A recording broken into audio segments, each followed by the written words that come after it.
Democrats in the U.S. House of Representatives have decided to launch contempt proceedings against Attorney General William Barr. They took action after he failed to comply with a House Judiciary Committee subpoena to submit an unredacted version of the Mueller report. The Department of Justice had previously called the request premature and unnecessary. The Democratic-led committee said the vote would be held on Wednesday.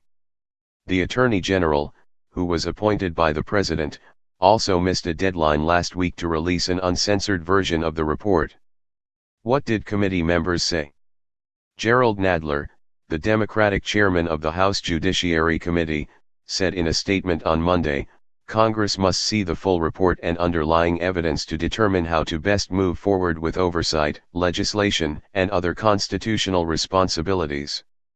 The Attorney General's failure to comply with our subpoena, after extensive accommodation efforts, leaves us no choice but to initiate contempt proceedings." But Doug Collins, the top Republican on the committee, dismissed the Democratic move as illogical and disingenuous. Democrats have launched a proxy war smearing the Attorney General when their anger actually lies with the President and the special counsel, the Georgia congressman said. 6 committees in the Democratic-controlled House are demanding the release of the full Mueller report as part of ongoing investigations into U.S. President Donald Trump. What does a contempt vote mean? A contempt vote alone may serve merely as a symbolic rebuke of the Attorney General. For Mr. Barr to actually face criminal charges, the entire House, including Republicans, would first have to approve it. Such a move against an Attorney General is not unprecedented, however.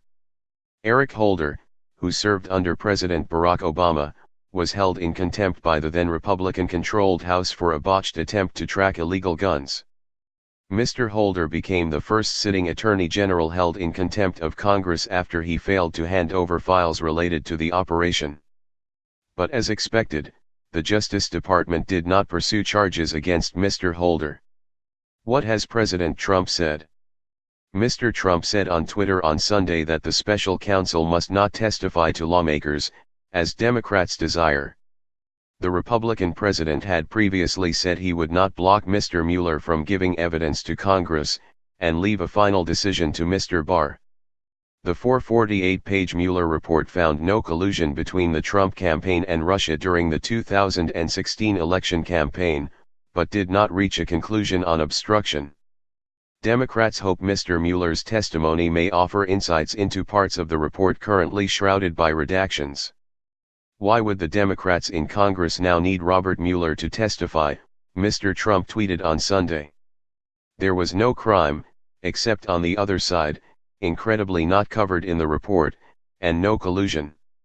It emerged last week that Mr. Mueller had written Mr. Barr and expressed frustration that the Attorney General's summary did not capture the full context of the special counsel's findings. Tension between Mr. Barr and congressional Democrats is already high.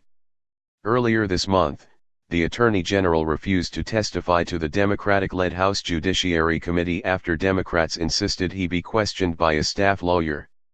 He did, however, testify last week for 5 hours to the Senate Judiciary Committee.